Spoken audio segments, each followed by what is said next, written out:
नमस्कार दोस्तों, साहित्यिक कहानियों के इस चैनल कहानियां जिंदगी की पर मैं शैली सुना रही हूँ श्री यशपाल जी द्वारा रचित कहानी महाराजा का इलाज।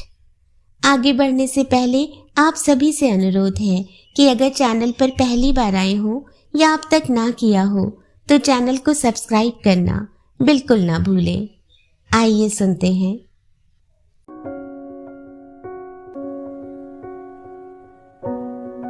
उत्तर प्रदेश की जागीरों और रियासतों में मोहाना की रियासत का बहुत नाम था।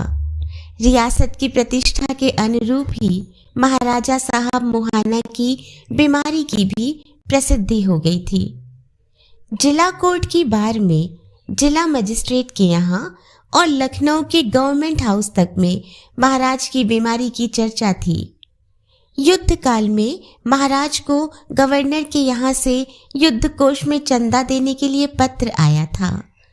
महाराज के सेक्रेटरी ने 25,000 रुपए के चेक के साथ पत्र में महाराज की असाध्य बीमारी की चर्चा लेकर खेद प्रकट किया था कि इस रोग के कारण महाराज सरकार की उचित सेवा के अवसर से वंचित रह गए हैं। गवर्नर के सेक्रेटरी ने महाराज की भेंट के लिए धन्यवाद देकर गवर्नर की ओर से महाराज की बीमारी के प्रति चिंता और सहानुभूति भी प्रकट की थी। वह पत्र कांच लगे चौखटे में मढ़वाकर महाराज के ड्राइंग रूम में रख दिया गया था। ऐसे ही एक पोस्टकार्ड महात्मा गांधी के हस्ताक्षरों में और एक पत्र महामना मदन मोहन मालवीय का भी महाराज की बीमारी के प्रति चिंता और सहानुभूति का विशेष अतिथियों को दिखाया जाता था। महाराज को साधारण लोग बाग की तरह कोई साधारण बीमारी नहीं थी। देश और विदेश से आए हुए बड़े से बड़े डॉक्टर भी उनकी बीमारी का निदान और उपचार करने में मुंह की खा गए थे। लोगों का विचार था कि चिकित्सा शास्त्र के इतिहास में ऐसा रोग अब तक देखा सुना नहीं गया। ऐसे राज रोग को कोई साधारण आदमी झेल भी कैसे सकता था। महाराज गर्मियों में प्रतिवर्ष मसूरी में जाकर रियासत की कोठी में रहते थे। कोठी की अपनी रिक्शाएं थीं। रिक्शा खींचने वाले कुलियों की नीली वर्दियों पर मोहाना स्टेट के बिल्ले चमचमाते पीतल के लगे रहते थे। महाराज जब कभी कोठी से रिक्शा पर निकलते तो रिक्शा खींचने वाले 4 कुलियों के साथ बदली के लिए अन्य 4 कुली भी साथ साथ दौड़ते चलते। सावधानी के लिए महाराज के निजी डॉक्टर घोड़े पर सवार रिक्शा के पीछे रहते थे। सितंबर के महीने में महाराज के पहाड़ से अपनी रियासत में या लखनऊ की कोठी पर लौटने से पहले मसूरी में डॉक्टरों के मेले की धूम मच जाती थी। मसूरी के सब बड़े बड़े होटलों में कुछ दिन पेशतर ही कमरों के कई स्वीट या कमरे 3 दिन के लिए सुरक्षित करवा लिए जाते थे। 3-4 बड़े बड़े बंगले भी किराए पर ले लिए जाते। इसी तरह डॉक्टरों के लिए रिक्शाएं और बढ़िया घोड़े भी सुरक्षित कर लिए जाते। लोग बाग न होटलों में स्थान पा सकते, न उन्हें सवारियां मिल पाती। बात फैल जाती कि महाराज मोहाना को देखने के लिए देश भर से बड़े बड़े डॉक्टर आ रहे हैं। वह सब डॉक्टर महाराज के शरीर की परीक्षा और उनकी बीमारी का निदान करने के लिए बुलाए जाते थे।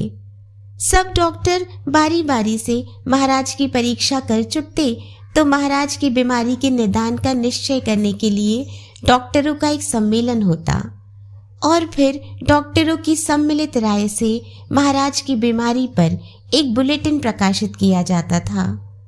सब डॉक्टर अपनी फीस, आने जाने का किराया और आतिथ्य पाकर लौट जाते, परंतु महाराज के स्वास्थ्य में कोई सुधार न होता।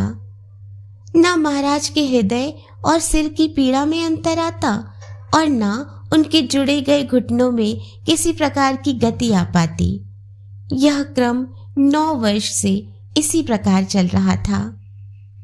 उस वर्ष बम्बई मेडिकल कॉलेज के प्रिंसिपल डॉक्टर कोराल को भी महाराजा मोहाना के रोग के निदान के लिए मसूरी में आयोजित डॉक्टर सम्मेलन में सम्मिलित होने के लिए निमंत्रण भेजा गया था। डॉक्टर कोराल 3 वर्ष पूर्व भी एक बार इस सम्मेलन में सम्मिलित होकर अपनी फीस और आतिथ्य स्वीकार कर आए थे। उस वर्ष भी इस प्रसंग में मसूरी की सैर कराने में उन्हें आपत्ति न होती, परंतु भारत सरकार ने डॉक्टर कोराल को अमेरिका जाने वाले डॉक्टरों के शिष्टमंडल में नियुक्त कर दिया था। शिष्टमंडल महाराज मोहाना के निमंत्रण की तिथि से पूर्व ही बंबई से जा रहा था। प्रायः 1 वर्ष पूर्व ही डॉक्टर संघटिया वियना में काफी समय अनुसंधान का कार्य कर बंबई मेडिकल कॉलेज में लौटे थे। डॉक्टर संघटिया अनेक रोगों का इलाज साइकोसोमेटिक मानसिक उपचार प्रणाली के माध्यम से कर रहे थे।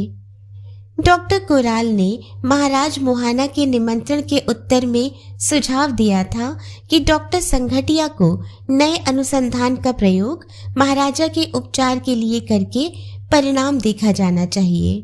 महाराज के यहाँ भी वियना से नए डॉक्टर के आने की बात से उत्साह अनुभव किया गया और डॉक्टर संघटिया के नाम निमंत्रण भेज दिया गया। डॉक्टर संघटिया निश्चित समय पर बंबई से मसूरी पहुंचे। उन्हें एक बहुत बड़े होटल में पूर्व सुरक्षित स्थान पर टिका दिया गया। दूसरे दिन महाराज की कोठी से एक घुड़सवार जाकर उन्हें रियासत की रिक्शा पर कोठी लेवा ले गया। जिस समय डॉक्टर संघटिया आए, कोठी के ड्राइंग रूम में एक अमेरिकन और एक भारतीय डॉक्टर भी मौजूद थे। सेक्रेटरी ने विनय से डॉक्टर संघटिया को सूचना दी कि उनसे पहले आए डॉक्टर महाराज की परीक्षा कर ले तो वे भी महाराज की परीक्षा करने की कृपा करेंगे, तब तक वे कुछ ड्रिंक स्वीकार करें। डॉक्टर संघटिया ने बहुत ध्यान से 2 घंटे से अधिक समय तक रोगी की परीक्षा की। पिछले वर्षों में महाराज के रोग के निदान के संबंध में प्रकाशित डॉक्टरों के बुलेटिन देखे। 2 दिन और तीसरे दिन मध्याह्न से पूर्व तक निमंत्रित डॉक्टर बारी बारी से महाराज की परीक्षा करते रहे। सभी डॉक्टरों को महाराज के अंग प्रत्यंग के एक्सरे फोटो के एल्बम भेंट किए गए थे। तीसरे दिन दोपहर बाद 32 डॉक्टरों की एक सभा का आयोजन किया गया था। कोठी के बड़े हॉल में मेज कुर्सियों के 32 जोड़े अंडाकार लगाए गए थे, जैसी विशेषज्ञों की कॉन्फ्रेंसों की प्रणाली है। प्रत्येक मेज पर एक डॉक्टर का नाम लिखा था और मेज पर उस डॉक्टर के नाम और उपाधि सहित छपे हुए कागज मौजूद थे। सभी मेजों पर बहुत कीमती फाउंटेन पेन और पेंसिल के सेट केसों में सजे हुए थे। कलमों, पेंसिलों और केसों पर भी खुदा हुआ था। महाराज मोहाना की ओर से भेंट। डॉक्टरों के बैठने का क्रम अंग्रेजी वर्णमाला में डॉक्टरों के नाम के पहले अक्षर के क्रम के अनुसार था। डॉक्टरों से अनुरोध किया गया कि वे अपनी परीक्षा और निदान के संबंध में परस्पर विचार कर अपना मंतव्य लिख लें। इसके पश्चात महाराज सभा में उपस्थित होकर डॉक्टरों की राय सुनेंगे। डॉक्टरों के सत्कार के लिए चाय, कॉफी, विस्की, जिन, फलों के रस और हल्के फुल्के आहार का भी प्रबंध था। डॉक्टर लोग प्रायः 1 घंटे तक चाय, कॉफी, विस्की, जिन की चुस्कियां लेते, आपस में बातचीत करते, अपने मंतव्य लिखते रहे। 4:30 बजे महाराजा साहब को एक पहिए लगी आराम कुर्सी पर हॉल में लाया गया। महाराज के चेहरे पर रोगी की उदासी और दयनीय चिंता नहीं, असाधारण दुर्बोध रोग के बोझ को उठाने का गर्व और गंभीरता छाई हुई थी। महाराज के दाईं ओर से डॉक्टरों ने क्रमशः परीक्षा और निदान के संबंध में अपनी अपनी राय जाहिर करनी और उसके अनुकूल उपचार के सुझाव देने आरंभ किए। 2 डॉक्टरों ने महाराज को उपचार के लिए न्यूयॉर्क जाकर विद्युत चिकित्सा करवाने की राय दी। एक डॉक्टर का विचार था कि महाराज को 1 वर्ष तक चेकोस्लोवाकिया में कार्लोविवारी के चश्मे में स्नान करना चाहिए। सोवियत का भ्रमण करके आए एक डॉक्टर का सुझाव था कि महाराज को काले समुद्र के किनारे सोची में मात्स्यता स्रोत के जल से अपना इलाज करवाना चाहिए। महाराज गंभीर मौन से डॉक्टरों की राय सुन रहे थे। 27वें नंबर पर डॉक्टर संघटिया से अपना विचार प्रकट करने का अनुरोध किया गया। डॉक्टर संघटिया उठकर बोले, महाराज के शरीर की परीक्षा और रोग के इतिहास के आधार पर मेरा विचार है कि महाराज का यह रोग साधारण शारीरिक उपचार द्वारा दूर होना दुस्साध्य होगा।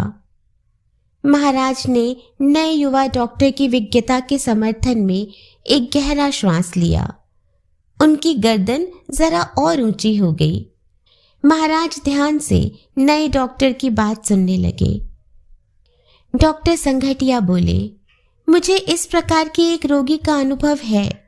कई वर्ष से बंबई मेडिकल कॉलेज के एक मेहतर को ठीक इसी प्रकार घुटने जुड़ जाने और हृदय तथा सिर की पीड़ा का दुस्साध्य रोग। चुप बदतमीज! सब डॉक्टरों ने सुना और विस्मय से देख रहे थे कि महाराज पहिए लगी आराम कुर्सी से उठकर खड़े हो गए थे। महाराज के बरसों से जुड़े घुटने कांप रहे थे और उनके होंठ क्रोध में फड़फड़ा रहे थे। आंखें सुर्ख थीं। निकाल दो बाहर बदजात को, हमको मेहतर से मिलाता है। निकाल दो, बदजात को डॉक्टर बनना है। महाराज क्रोध से थुथलाते हुए चीख पड़े। महाराज सेवकों द्वारा हॉल से कुर्सी पर ले जाए जाने की प्रतीक्षा ना कर कांपते हुए पांव से हॉल से बाहर चले गए। दूसरे डॉक्टर पहले विस्मित रह गए, फिर उन्हें अपने सम्मानित व्यवसाय के अपमान पर क्रोध आया और साथ ही उनके होठों पर मुस्कान भी फिर गई। डॉक्टर संघटिया ने सबसे अधिक मुस्कुरा कर कहा, खैर जो हो, बीमारी का इलाज तो हो गया।